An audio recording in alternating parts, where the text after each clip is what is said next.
Counting down the days to becoming a full-time trader. Get ready for a wild ride, because the reality is it's not all Lambos and private jets. In fact, it's more like public transport and saving your money. I've now been full-time trading myself for around 2.5 years. Before going full-time, that's all I focused on, that's all I thought about. And I feel it's all many people think about, and like, I can't wait to be like you, I can't wait to be full-time.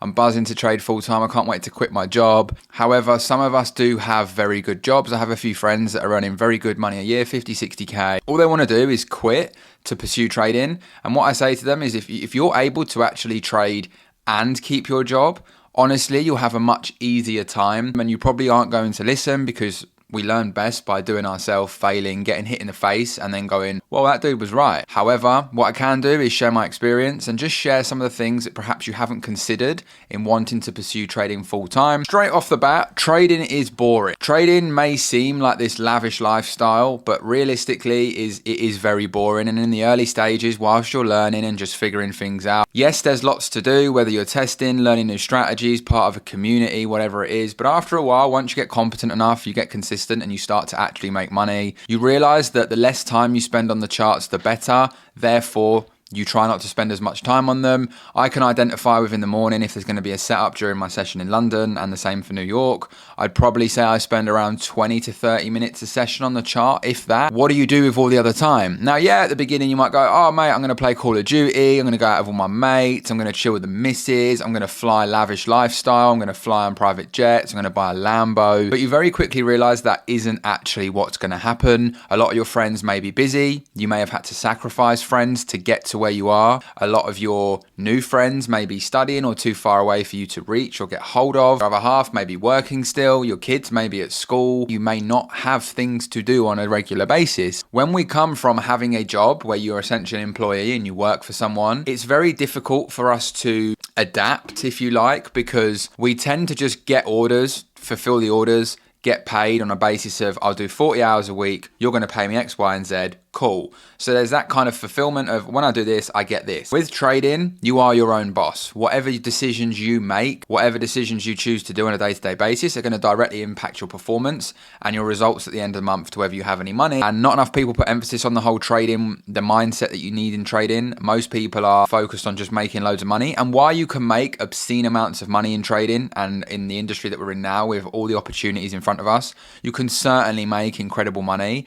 It doesn't happen that quick, and most people that go on the pursuit of making it happen that quick tend to get slapped in the face very quickly, get humbled, and a lot of them leave. The problem is a lot of them aren't doing the inner work. A lot of them aren't actually finding themselves, understanding that the way we're brought up, our childhood, our school years, parenting, friendships, social media, TV, radio, all these different things have a direct impact on this, which creates your self-image. And your self-image likely isn't wired to trade, because trading commands of you such a high level of discipline, patience, understanding of yourself, self-awareness, emotional control, uncertainty, worry, fear, greed. There's so many elements that will come in. It's not just about learning a technical skill. And this is something that I'm really trying to put across to people, because I thought it was just technicals and I hadn't quite found the correct technicals. However, that wasn't the case. It was unlocking this. The biggest thing as well with trading is the fact that nothing in life is certain. You know, you could have a job, and the pandemic showed us you could have a job and next thing you know, you don't. However, when you have a job, there's some sort of contract. You're probably going to get paid for the month's work that you've done, etc. In most instances with trading, there is no guarantee. There is no certainty of anything. You can go into that month believing and backing yourself. However, you may have a bad performance. The market might not be ready. There might be no trades that fit your plan. You will not make any money in those periods. So it's really important that you have a buffer or another income. And this is where I say, if you have a good cushy job that you can manage around trading and you're able to work from home, or you're able to access trading when you're at work, I'd highly suggest keeping that role, that covering your bills and your initial expenditure, and your trading just stacks, compounds and grows. And then when you're in a better position, you can make a decision whether you want to jack the job in or continue on trading. Having something else to do does give you fulfillment. And I believe it's why many people set up communities or get into mentoring or one-to-one or whatever it is, because it just gives you that sense of fulfillment and something to do. Because those that are The misconception of I'm a trader, I'm going to spend 20 hours down the charts and I'm going to go mad till my eyes bleed and make loads of money, doesn't happen. It literally isn't a thing, and not many people are doing that. And when you realise once you've clicked that button, that's your job done. Whatever happens, you can't control because you've made the decision based on all the information in front of you. Now it's down to the market to do what it wants. So staring at it pointlessly is not going to help. So you find this fine line of, I've got all this free time, I'm bored, what do I do? And this is what leads me into most people think that being a trader, quote unquote, I'm making loads of money all the time, means that you shouldn't have another source of income. And I think this is probably one of the most ridiculous assumptions in the industry at the moment. Now, yes, I can see the argument because some people do claim to be making money from trading, and unfortunately they are just selling things, and that's just how it is, but that's in all walks of life that happens. However, most traders will have more than one source of income. Some have 5, 6, 7, 8. And funny enough, most millionaires have 5, 6, 7, 8 incomes. So when you think of it like that, anyone that's truly wealthy and seen success will never rely on one income. It's literally stupid. And I can't stress enough how if you just go in the deep end, no matter how big that cash buffer is, trust me, when you have slow months or you have bad negative months, which is normal in trading, that buffer's going to get ate into fast. And when you see your savings going down and you're not actually spending it on holidays, memories, going out, buying things, and you're just spending it on living, it then starts to add pressure. And pressure means you're going to make poor decisions. You're going to rush to trade. And this is where most people end up finding themselves losing accounts, blowing prop firms, using their last bit of money they have to pass a challenge. It's not going to work due to the mental constraints it puts on your mind. People need to really understand this because there's nothing guaranteed in trading, but if you can have a job or some other side hustle or business that's covering your outgoings and you can let trading grow, I promise it's a lot easier than just going flat out. And while it's doable, and I essentially did that, I did have other variances of incomes that just helped me and allowed me to pay my bills and just get by because there are months where it's very quiet. You also have to bear in mind that you could start this journey and after 5 years, nothing's guaranteed. Now, I know nothing is quote unquote guaranteed in life. However, let's say you're training to be a doctor, you go to medical school, you complete the term and you become a qualified doctor, nurse, whatever it may be, whatever field you're working in, you can go and find a job. With that qualification, you'll get a job. So you're guaranteed the status of I'm a doctor, I'm a nurse.